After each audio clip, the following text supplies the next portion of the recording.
Halo guys, saya Erwin, kembali lagi di channel YouTube saya.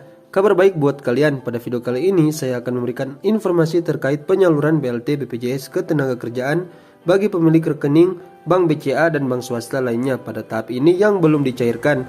Semoga dengan adanya video ini kalian bisa mengetahui tahapan serta syarat apa saja untuk pencairan BLT BPJS Ketenagakerjaan. Simak baik-baik, semoga informasi ini bisa bermanfaat. Jangan di skip, jangan lupa tekan tombol subscribe dan bunyikan lonceng notifikasi supaya saya bisa memberikan update informasi menarik buat kalian.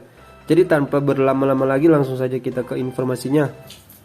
Daftar bantuan yang disalurkan tahun 2022 ada Bansos PKH hingga JKP BPJS Ketenagakerjaan.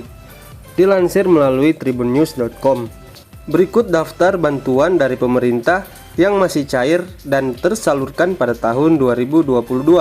Beberapa kementerian masih menyalurkan bantuan pada tahun 2022. Satu di antaranya adalah Kartu Prakerja yang akan diperpanjang pada Februari tahun 2022 hingga Bansos PKH. Tentu ini menjadi kabar baik bagi masyarakat yang terkena pandemi COVID-19. Bahwasannya sekarang masih dalam keadaan pandemi. Jadi pemerintah masih akan memberikan bantuan-bantuan kepada masyarakat yang terkena dampak dari pandemi ini. Selengkapnya berikut ini daftar bantuan yang masih disalurkan pada tahun 2022 dikutip dari berbagai sumber. Yang pertama, Kartu Prakerja. Kartu Prakerja dipastikan akan diperpanjang pada tahun 2022 dengan memasuki gelombang 23. Kepala Badan Kebijakan Fiskal Kementerian Keuangan Febrio Pasaribu menyampaikan bahwa pemerintah akan mengalokasikan anggaran sebesar 11 triliun rupiah. Seringkali para pekerja kesulitan mendapatkan pekerjaan dikarenakan kompetensi yang diperoleh dari lembaga pendidikan belum sesuai dengan kebutuhan dunia kerja. Sehingga untuk menjembatani, maka pemerintah berupaya memberi keterampilan bagi angkatan kerja.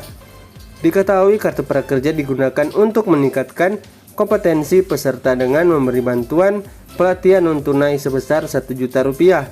Lalu peserta juga akan mendapatkan insentif biaya mencari kerja sebesar 600.000 per bulan selama 4 bulan dan insentif pengisian survei evaluasi sebesar 50.000 per survei. Yang kedua, Bansos PKH. Bantuan kedua yang akan masih disalurkan pada tahun 2022 adalah Bansos Program Keluarga Harapan PKH. Bansos PKH akan disalurkan oleh Kementerian Sosial Kemensos baik ada maupun tidak ada pandemi. Hal ini disebabkan Bansos PKH diadakan untuk penanganan kemiskinan dan peningkatan kualitas sumber daya manusia yang unggul. Anggaran Bansos PKH yaitu sebesar 28,7 triliun rupiah dengan target 10 juta keluarga penerima manfaat atau KPM. Diketahui jika program ini disalurkan bagi keluarga yang masuk dalam keluarga miskin dan ditetapkan sebagai keluarga penerima manfaat PKH. PKH disalurkan 3 bulan sekali dalam 4 tahap yaitu Januari, April, Juli, dan Oktober. Lalu untuk penyalurannya akan melalui Bank Himbara. Adapun kriteria dari penerima Bansos PKH yaitu yang pertama kriteria komponen kesehatan, di mana ibu hamil maksimal telah mengalami 2 kali kehamilan. Anak usia 0-6 tahun maksimal 2 anak. Kemudian kriteria komponen pendidikan. Yang pertama anak sekolah dasar, MI atau sederajat, anak sekolah menengah pertama SMP, kemudian MTS atau sederajat, anak sekolah menengah atas atau MA. Kemudian anak usia 6-21 tahun yang belum menyelesaikan pendidikan belajar 12 tahun. Yang ketiga kriteria komponen kesejahteraan sosial. Lanjut usia mulai 60 tahun ke atas, maksimal 1 orang dan berada dalam keluarga. Kemudian yang ketiga adalah bantuan pangan non-tunai BPNT. Bantuan selanjutnya adalah bantuan pangan non-tunai yang akan disalurkan oleh Kemensos. Masih dikutip dari Tribun News bahwa BPNT atau Kartu Sembako tahun 2022 akan dilanjutkan dengan total anggaran sebesar 45,12 triliun rupiah dengan target sebanyak 18,8 juta KPM. Sama seperti Bansos PKH, BPNT juga akan disalurkan melalui Bank Himbara, yaitu Bank BNI, BRI, Mandiri, dan Bank BTN, serta agen-agen yang ditunjuk oleh pemerintah. Bantuan ini dilakukan melalui mekanisme akun elektronik dan akan diberikan kepada KPM setiap bulannya, serta digunakan hanya untuk membeli pangan di warung kelompok usaha bersama program Keluarga Harapan. Kemudian indeks bantuan yang ditetapkan sebesar Rp200.000 per bulan per KPM. Yang keempat, bantuan langsung tunai dana desa BLT dana desa. Bantuan langsung tunai dana desa atau BLT dana desa disalurkan kepada keluarga miskin di desa tiap bulannya dan akan tetap disalurkan pada tahun 2022. Pengumuman ini telah diinformasikan oleh Menteri Desa Pembangunan Daerah Tertinggal dan Transmigrasi, Abdullah Halim Iskandar. Selanjutnya, sekitar 40% dana desa untuk bantuan langsung tunai BLT dan selebihnya 60% dapat dimanfaatkan sebagai program pemberdayaan masyarakat untuk masyarakat desa. Dana BLT sebesar 40% tersebut diminta oleh Gus Halim agar seluruh pihak fokus pada penyelesaian kemiskinan di desa yang mengalami peningkatan akibat COVID-19. Program BLT Dana Desa merupakan program bantuan pemerintah yang diberikan kepada keluarga miskin di desa sebesar Rp300.000 per KPM pada tiap bulannya. Jadi kita berharap semoga apa yang diberita ini benar dan kalian bisa mendapatkan bantuan dana desa setiap bulannya sebesar Rp300.000. Kemudian yang kelima, jaminan kehilangan pekerjaan.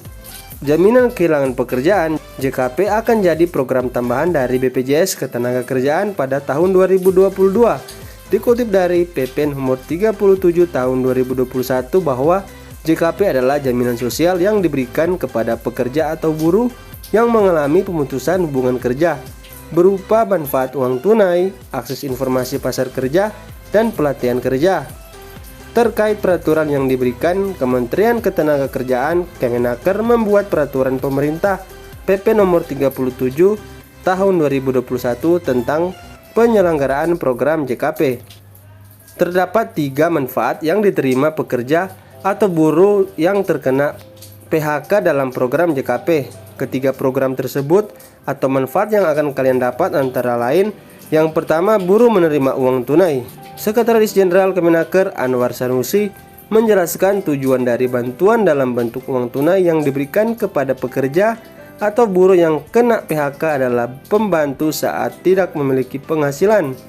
Untuk memenuhi kebutuhannya, dihitung beberapa cash benefit yang diberikan agar saat bekerja atau buruh ada bantuan sosial yang dijadikan sebagai landasan agar kalau jatuh tak terlalu sakit. Kemudian adanya informasi pasar kerja dan bimbingan jabatan.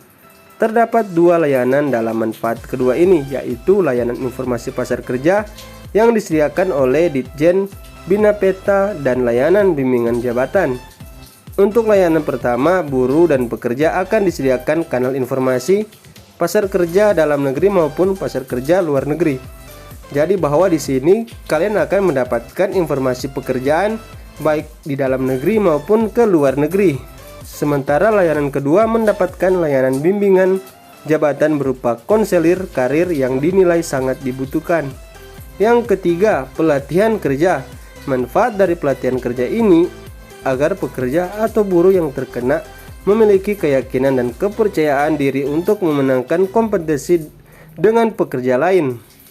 Kemudian pelatihan pekerja tidak hanya ditujukan agar pekerja atau buruh yang terkena PHK kembali menjadi pekerja, tetapi juga diarahkan untuk menjadi wirausaha. Jadi artinya harus mengedepankan pengertian agar program pemerintah terkait ini dapat benar-benar kita terlaksanakan.